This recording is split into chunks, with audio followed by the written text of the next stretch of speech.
Paris Saint-Germain travelled to Monaco looking to improve a mediocre record against their fellow top 5 teams, but with an injury and illness ravaged squad, it took just 4 minutes for the hosts to take advantage against a very inexperienced starting 11. Alexander Golovin turning home from the edge of the 6-yard box. Monaco have now scored at least once in each of their last 33 Ligue 1 Uber Eats games. It was soon 2-0 in the 18th minute. PSG's 17-year-old centre-back El Shaddai Bitshiabu was tackled on the edge of his own box by Crepin Diatta. Ball broke to Ben Yedder to fire low into the far corner. Too casual. The Monaco captain doesn't miss those. Parisians did manage to pull one back when Juan Bernat's low ball across the goal was turned in by 16-year-old prospect Warren ZAIRE-EMERY, to becoming PSG's youngest ever scorer last week. The teenager clearly with a taste for the goals. Yeah, that wasn't the end of the drama, as Donnarumma was beaten again by Ben Yedder. In stoppage time in the first half, 17-year-old Elias Ben-Seguir with a nice ball through, and the captain firing in off the inside of the post. The captain has also scored more against Paris than any other player during the Qatari era. 3-1 the final score. A second defeat in 4 days for the champions. The gap at the top reduced to 5. Marseille headed north to Clermont, eager to pick up where they left off in midweek with their rousing Coupe de France victory over PSG. At the same time, they were looking to get back on track in the league. However, after their defeat at home to Nice last time out, they did just that thanks to a penalty late in the first half. Deflected Malinowski free kick, striking the arm of Mohamed Cham, and Alexis Sanchez stepping up, making no mistake in converting from the spot. Visitors lost Samuel Gigot to injury right on half-time, but they continue to dominate. The second goal did finally come late on. Jonathan Claus crossing for Sanchez, whose initial header was tipped onto the bar by Dior, before the Chilean bravely nodded in the rebound. Marseille make it 5 consecutive away wins. It's now 8 victories and a draw in the last 10 in the league.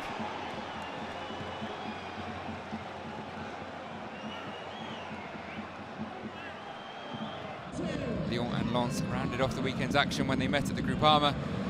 Hadn't experienced the start to life under the legendary Laurent Blanc that they may have expected, but 2 wins from the previous 3 games was perhaps the start of a long-awaited revival. And they got off to a great start in this game. Alexandre Lacazette firing low into the bottom corner. 14 for the season. His 80-20-23 is only matched in the top 5 leagues by Marcus Rashford. Lens have been struggling to score goals in recent weeks, and after a couple of missed chances, it took a wonder strike to bring them level just before half-time. Florian Sotico with a delicate flick, and David Mercado curling a beauty into the top corner to make it 1-1. Pendulum swung back in the opposite direction again, and after missing a chance moments before, Rayan Cherki deservedly grabbed the winner on the hour mark, slamming the ball home. Lyon make it 10 points from 4 games. Lens have just 2 from those 4 games and slip back to 4th. Lille and Strasbourg faced off with 20 points separating the teams in the table. LOSC had moved to within 2 points of 5th placed Rennes with their impressive win against Rennes, and they will keep up that momentum with the first goal here. Andre Grover brought down in the box. No doubt in the referee's mind. Jonathan David, of course, the man to step up, and keeping his cool, slotting calmly into the bottom corner. The New York-born Canada international's 13th of the campaign.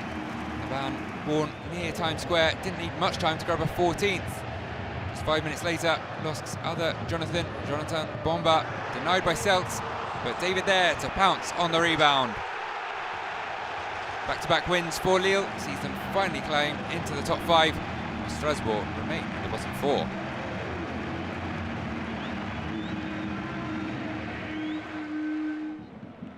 Back-to-back defeats for Rennes that allowed LOSC to usurp them in the European spots. Their trip to a Toulouse side looking to make it 5 wins from 6 across all competitions proved a tricky one. Whereas Shaibi seeing his shot parried by Steve Mandanda, but slowly finding its way to the post, and Rafael Ratao there to dink the ball into the empty net. Brazilian doing well to react to the rebound, coolly lifting the ball over Jed Spence. The hosts would double their lead 10 seconds after the restart. after Théâtre slipping and Toulouse taking full advantage. Almost a case of déjà vu in the southwest of France. Shaibi shot parried, and this time Abouklal there to turn home the rebound. Initially ruled out by the linesman, but VAR showing the Morocco international was clearly onside, and the goal given. And things would get worse still for Rennes, in control for much of the opening stages, but again giving the ball away, and Toulouse again lethal on the counter. Abouklal racing down the right, picking out Thijs de Linge in the middle, and easy as you like, 3-0. 4 goals in 4 games for the Dutch 22-year-old. 3 goals in 10 minutes for TFC. Rennes were desperate to strike back before the break. They saw Jeremy Doku curl an effort onto the bar. He did get one back eventually. Doku's cross into the corridor of uncertainty produced an uncertain moment for Anthony Rouault. Young centre-back deflecting the ball into his own net. 3-1 the final score though. Aiming to continue their eye-catching revival under Didier Digard, Nice welcomed Ajaccio to the Allianz. It took them barely 2 minutes to break the deadlock. Dante turning home on the half volley. 18-year-old Badruddin Bouhanani with the cross for a man well over double his age, 39 years. Dante is the oldest player to score in Europe's Big 5 leagues this season. It's the second half. Digard replaced Bouhanani with Bilal Brahimi, fresh from his first top-flight goal against OM, and he would light up this game too. Just 4 minutes after coming on, a superb first-time strike. Too good for Benjamin Leroy. In the final minute, he would get a second. This one even better. Ross Barkley with the assist. The goal, all about the Algerian. Curled beautifully into the top corner. Digard's now registered 16 points in his first 6 league games. Only Thomas Tuchel at PSG has done better among French top-flight coaches in the 21st century. Nantes return to the northwest in the weekend's penultimate game, searching for their first league victory on home soil since New Year's Day when they hosted Lorient. Both sides grappled for momentum during a closely fought game. New signing Andy Delors looking for his first goal, but Vito Manone making one of a series of saves. But eventually one would get past him. Ludovic Blas coming out of a struggle with the ball and firing into the bottom corner. Lorient complained of a foul on Enzo Lefebvre in the build-up, but neither the referee nor VAR were swayed. And the goal would stand.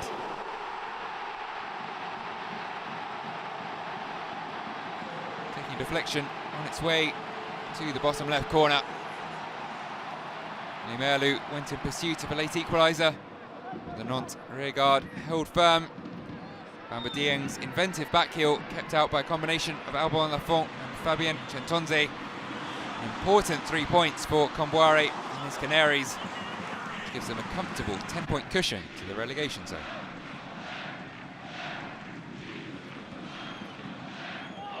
Reims had the opportunity to stretch their unbeaten run in the league to an astonishing 15 matches when they hosted Troyes. The home side would take the lead after 10 minutes. Junior Ito crossing into the box, and Alexis flips, diverting the ball to the unmarked Marshall Menetzi. Poked home into a near empty net for his 4th goal of the season. Nice hit shot, brilliant pass from Flips. He'll surely claim the latter. There's no doubt about the assist for the home side's second. The goal was all about the strike. Menetzi with a simple layoff, which Miziane Maolida curled into the far corner. First goal for Maolida, his first competitive start since his former side, Hertha Berlin's derby defeat on the opening day of the Bundesliga season. 6 minutes into the second half, Reims wrapped up the win. Flo Balogun holding off Eric Palmer-Brown and slotting home his 15th league goal of the season. 21-year-old Englishman restoring his status as the league's standalone top goal scorer. After being introduced from the bench, Jens Cajuste rounded off the scoring with a strike that wriggled between the legs of Gauthier Galland. 4-0 the final score, to further extend that unbeaten run in style. Troyes' 3rd consecutive loss keeps them 1 place and 1 point above the relegation zone.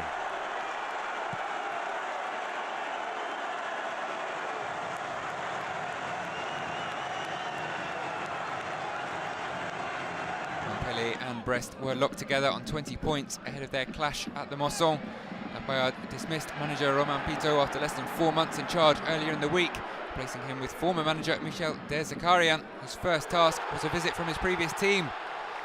It was the 7-0 thrashing at the hands of Montpellier in the reverse match that saw Thijs-Jacco-Jan dismissed, and his somewhat strange kind of revenge began through a Christophe Herel own goal after just 4 minutes. Things would get even worse for Herel as he went on to give away a penalty just a few minutes later, tangling with Elie Wai, and the referee pointing to the spot. Defender's nightmare come to life, but there will be no sympathy provided by Teji Savanier. Talisman ferociously dispatching the spot kick past Marco Bizot to make it 2-0. Nightmare for Herel, but a dream start for Thijs-Jacco-Jan against his former employers. And his side would get their 10th across the 2 meetings within 10 minutes of the restart. A cross which one way or another found its way to the young prodigy Wai, slipped the ball under Bizot for his 8th of the season. That would be that. Montpellier win what could well prove to be a relegation 6-pointer, and move 5 points away from the drop zone. The league's 2 bottom sides met as 20th placed Angers hosted 19th placed Auxerre in a match where surely something had to give.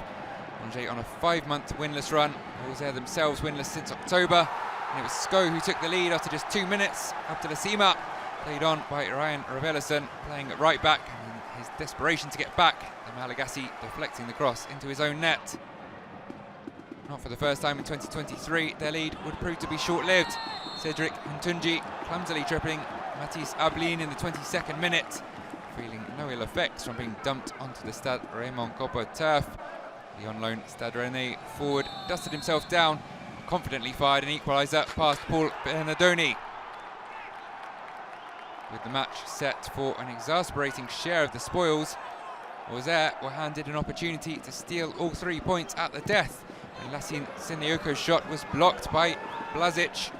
VAR intervened to provide a penalty for handball. So a 93rd minute penalty, the second of the day for ABLINE, but this time he couldn't take advantage as his spot kick cannoned off the crossbar. So in fact nothing did give, no end to the winless runs. Auxerre 4 points from safety, Angers 9 away.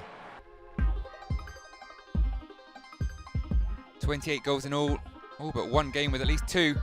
A strong match day for the home sides, scoring 22 of those and winning 8 of the 10 games. Monaco's win against the champions, of course, a standout result.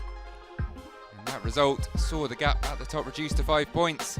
Title race perhaps back on, as is the race for the top 5. Lille replacing Rennes and Nice closing in fast on the pair of them.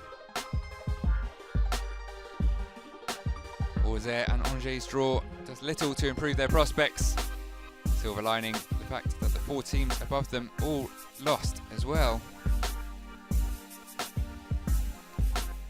Match day 24 will see a hopefully recovered PSG side look to bounce back at home to a LOSC side full of momentum, whilst their nearest challengers, OM, round out the weekend at Toulouse.